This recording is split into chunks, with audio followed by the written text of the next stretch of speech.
Nous avons l'honneur de vous présenter la communication portant sur la corruption et cohésion sociale au Burkina Faso, le cas de l'administration fiscale. Alors, il faut dire que c'est une recherche qui est structurée sur 5 points. Nous avons donc, comme premier point, l'introduction problématique. Deuxième point, les repères méthodologiques. Ensuite, l'ancrage théorique de l'étude, l'exercice de l'étude et puis la conclusion. Alors, en guise d'introduction, il faut dire que la corruption est un phénomène suffisamment dynamique. On en a suffisamment débattu depuis le matin. Et peut renvoyer justement à un ensemble de pratiques d'usage abusif, d'usage public qui donnent lieu à des avantages. D'autres auteurs vont jusqu'à préciser que justement la corruption est une forme de contrat tacite entre un corrupteur et un corrompu. Alors, ce qui est sûr, quel que soit l'angle sous lequel on se place du point de vue définitionnel, il est évident que la corruption est une réalité au Burkina Faso et plus généralement en Afrique. Alors, il y a plusieurs études qui l'attestent, comme les études du RENLAC, du MAEP, etc. Alors, c'est un phénomène justement qui imprègne le milieu fiscal burkinabé. Alors, nous avons voulu travailler sur ce milieu parce que nous avons trouvé que le phénomène acquise une gravité particulière dans le milieu fiscal quand on s'en tient justement aux données, en tout cas qui nous sont régulièrement fournies par les RENLAC et d'autres institutions. Alors, du point de vue méthodologique, cette étude s'est conduite suivant donc une approche qualitative. Nous avons fait une collecte intermittente des données en 3 phases. La première phase a eu lieu en 2015 dans un contexte de transition politique, des pouvoirs qui a succédé à des élections, après les élections populaires. Ensuite, la deuxième étape de la collecte a eu lieu en 2017, sous donc le régime qui s'est installé après les élections de 2015. Et la dernière phase a eu lieu justement en 2024, encore dans un contexte de transition politique. Alors, il faut dire que cette collecte intermittente nous a permis de saisir le phénomène sous toutes ses latitudes dans le milieu fiscal. Alors, du point de vue de l'ancrage théorique de la recherche, nous avons mobilisé la théorie des sous-cultures de viande de Cohen, mais avec un contenu donné à la notion de sous-culture dans le sens d'Albert Ozien. Il faut comprendre que chez Cohen, la sous-culture justement a une polarité négative, c'est-à-dire qu'elle s'oppose systématiquement aux valeurs de la société globale. Et dans ce cadre-là, l'infraction n'a pas forcément un but utilitaire.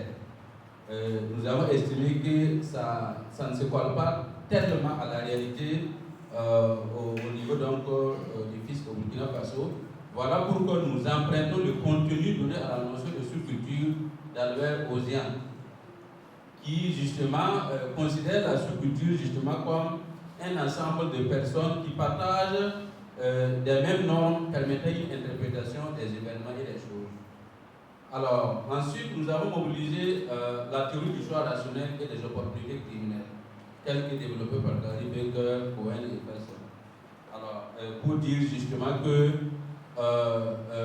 les crimes, justement, n'est poursuivi ou l'engagement dans les crimes est tributaire justement des avantages que celui qui produit. Voilà. Et nous considérons justement la corruption comme un crime.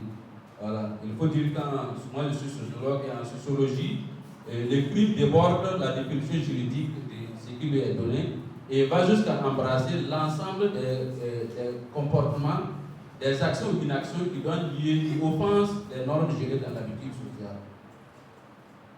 Alors, du point de vue des résultats, il y a 3 points qui se dégagent. Nous allons donc dans un premier temps commenter justement les points d'ancrage de la corruption en milieu fiscal.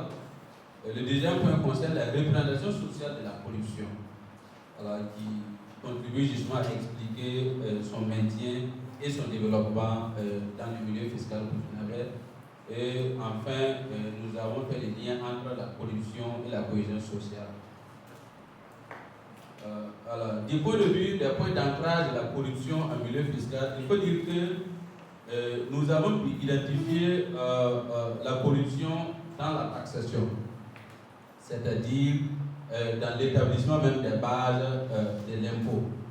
C'est une occasion justement où il y a une tendance constante d'obtenir des minorations dans la taxation de la part des contribuables.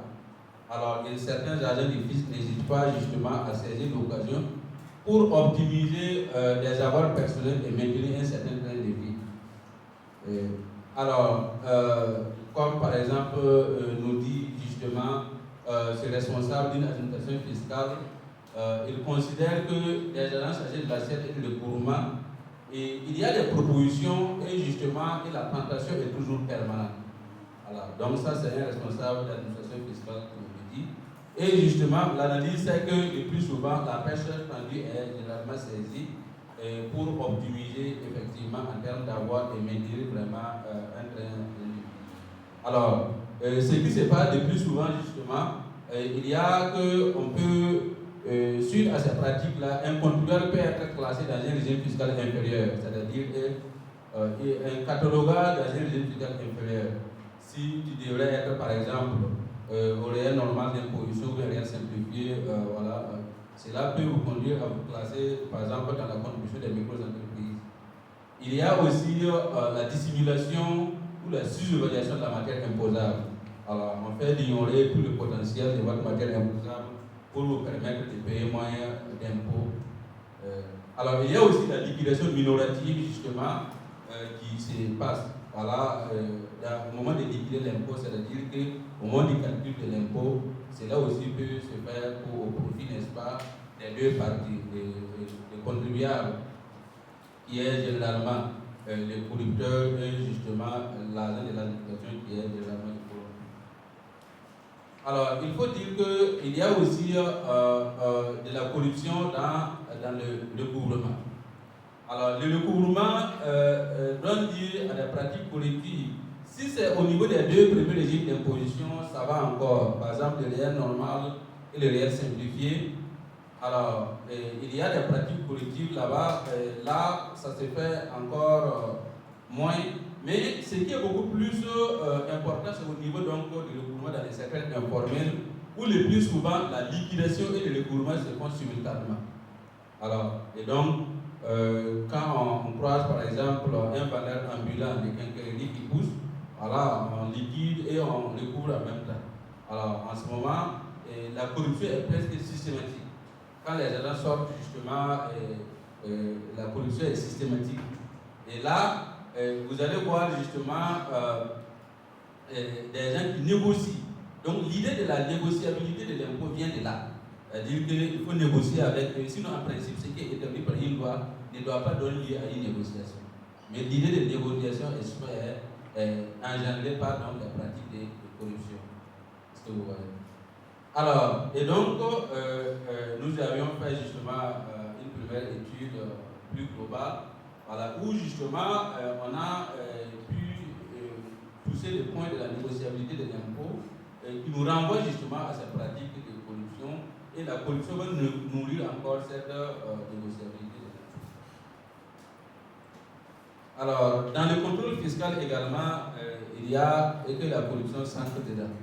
Alors, le contrôle fiscal constitue justement la contrepartie faite justement pour vérifier les déclarations du contribuable, parce qu'il a le devoir de faire une déclaration juste et sincère. Nous sommes au Burkina Faso, l'impôt est portable et non quérable, c'est-à-dire que nous sommes dans un système déclaratif. Alors donc, pour vérifier la sincérité de la déclaration, il y a des contrôles fiscaux qui sortent, c'est-à-dire qu'il y a des brigades de vérification qui sortent pour voir est-ce que ce qui est déclaré en termes de chiffre d'affaires, en termes de est-ce que c'est vraiment réel. Alors, le plus souvent, c'est l'opération qui est généralement déboutée. Est-ce que vous voyez? Et donc, il y a toujours des arrangements dont parlent les acteurs, mais en réalité, ces arrangements ne sont rien d'autre que de la corruption. Alors, le contrôle fiscal aussi entre deux pôles, le pôle justement de la négociation et de la corruption d'une part, et l'autre pôle, c'est le pôle de la violence et de l'affrontement même avec les agents du fisc. Voilà. Ce qui fait que le plus souvent, dans notre contexte, c'est plus le pôle de la corruption qui est exploité, parce que généralement, le contrôle fiscal donne lieu à des redressements fiscaux, le plus souvent.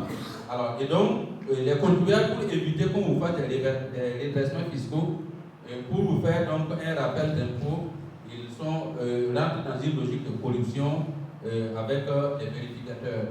Voilà pourquoi certains cadres se disent que non, le contrôle fiscal est tellement une lourde responsabilité qu'il doit être il doit être confié à des agents qui justifient d'une très grande éthique professionnelle. Sinon, l'État va beaucoup perdre. Alors, lui, il dit même qu'il a vu, notamment dans sa pratique fiscale, il a vu par exemple des entreprises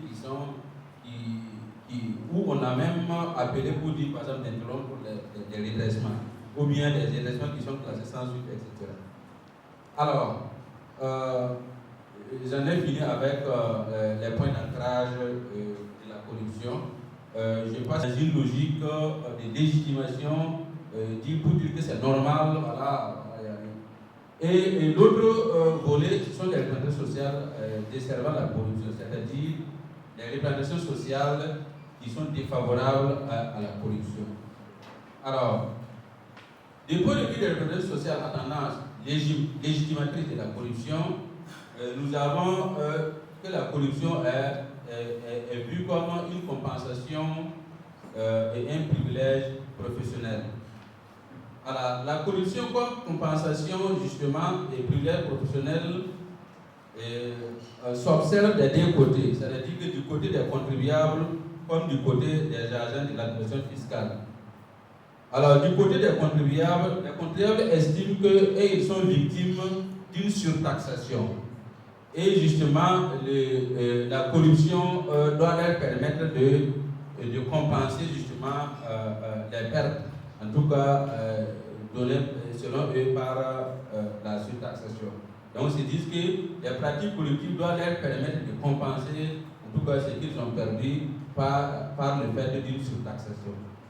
Alors, du côté justement des agents du fisc, eux aussi ils considèrent que c'est une compensation pour justement rattraper le faible niveau de salaire dans un contexte général marqué par une diminution progressive de leurs avantages. Alors, un privilège professionnel pour dire que chaque corps de métier a ce qu'ils appellent les avantages du métier. Voilà, l'enseignant a ce qu'on dit 2 places d'inscription de droit. Voilà, l'agent de santé a un certain nombre d'avantages liés au milieu hospitalier. Et donc, l'agent de fisc aussi, c'est un privilège justement qu'il a de pouvoir, à un moment donné, en tout cas, profiter. Pour certains, il ne faut pas seulement en exagérer. Alors, ensuite, la corruption est aussi représentée comme du conformisme social. On la voit comme du conformisme social dans la mesure où, justement, dans le milieu, tout le monde, effectivement, se donne à la pratique. Si tu fais partie du milieu et tu tentes de te soustraire, justement, du coup, le risque, effectivement, d'être frappé d'ostracisme, d'isolement, en réalité. Et donc, c'est une pratique qui est impulsée du haut en bas. Et donc, telle une instruction officielle administrative, chacun est plus ou moins obligé de se soumettre à cette façon de faire. Sinon, tu peux même compromettre ta carrière parce que, voilà, on t'avait mis dans un pot, voilà, et tu as évoqué, voilà, un certain nombre de pratiques liées à la corruption. Donc, on se conforme donc à la société. À ce moment, la pratique en réalité corrective devient comme un acte intégrateur dans un groupe social. Alors, pour être en phase avec tout le monde, on se met aussi dans la danse et ça marche ainsi. Alors, la corruption est aussi perçue comme une reconnaissance gratifiante. C'est-à-dire que les pratiques vécues de la corruption, justement, les font voir lancer dans un carcan d'obligations sociales et encensé par justement des dons et des contre-dons mutuels et justement des gratifications réciproques, et les acteurs sociaux justement payent à la méconnaissance individuelle et collective de la corruption pour donc la faire passer comme des dons et des contre-dons, comme des gratifications réciproques. Voilà. Il y a tout un symbolisme social qui tente de faire oublier, ignorer que ce sont des pratiques collectives. On va dire non, c'est entre nous, non, c'est petit, on ne l'a pas dit, c'est l'argent du carburant, etc., etc. Donc ce sont des éléments justement qui font que les acteurs sociaux ne vont pas percevoir la corruption comme effectivement c'est la corruption, mais on voit ça comme un ensemble d'obligations sociales marquées par des dons et des contrebons, par des gratifications réciproques.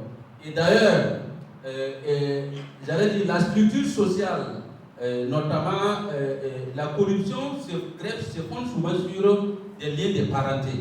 Alors on va dire non, tu ne peux pas être aux impôts et tu ne peux pas faire ceci ou cela pour moi. Tu ne peux pas être aux impôts et tu peux faire ceci ou cela pour moi en termes de minoration, en termes de sous-évaluation, etc., etc. Donc vous voyez, ça fait que souvent même les agents des impôts rencontrent ces difficultés-là dans la pratique quotidienne de leur métier. Alors, les représentations justement qui sont défavorables à la corruption, on en a relevé deux. La corruption qui est perçue comme du vol ou du détournement, d'une part, et d'autre part la corruption qui est perçue comme une gangrène au niveau de la société. Alors, ici, il faut dire que ce sont des représentations qui sont généralement classiques, voilà, où on dit non, en réalité, les corrompus volent l'État, voilà. Les fraudeurs fiscaux volent l'État, voilà, et fait perdre à l'État beaucoup de ressources. Voilà. On va dire que la corruption, justement, handicap le développement, etc. C'est en ce moment qu'on dit que la corruption est une gangrène. Alors, quel lien donc, entre la corruption et la cohésion sociale? On se demande si c'est vraiment deux réalités antinomiques. Alors, on a justement que cette analyse va se fonder sur des éléments qui sont à la fois des fondements et des indicateurs de la cohésion sociale. Alors, au titre donc de ces indicateurs et de ces fondements, on note l'égalité. Vous savez que la question donc, de l'égalité et de la justice est une question centrale, est un pilier pour la cohésion sociale. Notamment, Durkheim faisait donc de l'exigence de justice un fondement de la cohésion sociale. Alors, du point de vue fiscal, il faut dire que justement la corruption engendre justement de l'injustice fiscale, de l'inégalité fiscale, alors que justement l'égalité et la justice fiscale doivent être donc au premier rang des éléments qui contribuent à la cohésion sociale. Donc leur absence justement constitue donc une remise à cause justement aussi de la cohésion sociale. Alors, la corruption comme menace de la solidarité. Ça veut dire que la solidarité est une synergie indispensable à la cohésion sociale. Alors, et donc, si on est dans une logique de corruption, on verrait bien que cela va conduire à un inaccomplissement total ou partiel du devoir fiscal, alors que cela justement constitue l'un des fondements de la solidarité. Un docteur Almastein disait justement que l'impôt constitue l'union économique de l'individu et de la société. Alors, dans nos richesses de terrain également, un responsable de la question fiscale a eu à nous dire justement que l'impôt constitue la forme de solidarité la plus poussée, en tout cas depuis l'apparition de l'impôt solidarité. Alors, il y a que justement la cohésion sociale, justement, la corruption entraîne des conflits. Voilà. Alors que la cohésion sociale est interprétée comme justement une absence de conflit social latent chez Durkheim notamment. Alors, ce qui fait que justement, la corruption qui va engendrer des conflits parce que tout simplement, au niveau fiscal, parce que tout simplement on fait peser des poids fiscaux, des poids de l'impôt sur les contribuables honnêtes. Est-ce Est-ce que vous voyez? Et en ce moment, on voit les gens en face comme effectivement ceux-là qui n'arrivent pas justement à accomplir les débats et qui ont tous les privilèges, et cela crée donc des conflits au niveau de la société. Corruption et rapport aux valeurs. Alors, on a vu plusieurs représentations de la corruption qui se structurent en deux. Alors, vous savez que les représentations positives de la corruption, les représentations en fait qui font la part belle à la corruption, constituent une sorte de sous-culture qui tend notamment à inverser les valeurs au niveau de la société.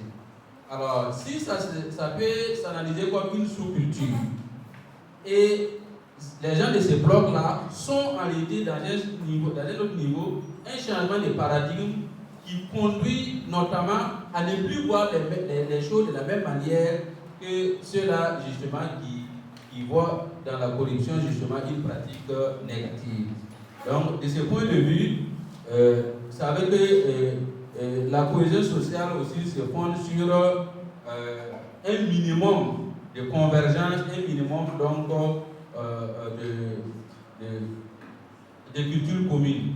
C'est vrai que ce n'est pas dans nos sociétés, on ne peut pas prétendre à ce que tout le monde ait nécessairement la même façon. Mais en réalité, s'il y a trop de disparités culturelles dans une société, tel on le constate avec certains qui font pratiquement la part belle à la corruption, on considère que c'est une pratique normale, une pratique routinisée. Donc ça devient finalement leur façon de voir, et justement on arrive à une inversion des valeurs, et c'est là donc va nuire à la cohésion sociale. Corruption comme catalyseur justement de l'exclusion sociale. Justement, la corruption fiscale va alimenter l'exclusion par justement des détournements de ressources publiques qu'elle occasionne. Parce que justement, ce qui aurait pu rentrer dans la caisse de l'État, cela est détourné par des corrupteurs et des corrompus. Est-ce que vous voyez? Et cela justement va faire perdre à l'État ce qu'il aurait pu avoir pour des investissements à caractère social, construire des écoles, des centres de santé, etc. Et cela va justement, et même la prise en charge directe des nécessités, et cela va conduire justement à une exclusion sociale. C'est-à-dire qu'on aurait pu mettre en place un certain nombre de politiques d'emploi, etc., qui allaient permettre aux gens de ne pas être dans la précarité. Mais si on n'a pas ces ressources parce que quelqu'un a détourné, etc., on ne pourra pas justement réaliser ces politiques sociales de lutte contre l'exclusion sociale. Alors, donc, la corruption à grande échelle, on a des études, par exemple, des services du ONAVA, parlent justement de sommes faramineuses qui sont détournées et qui vont justement nuire à l'inclusion sociale. Alors, en guise de conclusion, il faut dire que la corruption a donc de multiples facettes et que justement, elle est solidement ancrée dans les milieux fiscaux burkinabés. Alors, on trouve que la corruption existe dans ses multiples facettes et sous ses multiples dimensions. Alors, de ce point de vue, les sociologues considèrent que la corruption est un fait social potable, parce que justement, on la voit sous toutes les latitudes et sous toutes les dimensions. Alors, et les liens avec la construction d'une société cohésive, justement, est suffisamment évident. Et pour dire que la corruption va toujours nous empêcher d'aller vers donc, une cohésion sociale véritable. Voilà. Même si la société se maintient dans sa cohésion, on peut considérer que ce sont des cohésions assez fragmentaires, partielles et non toujours totales parce que la corruption est quelque part à la base. Je vous remercie.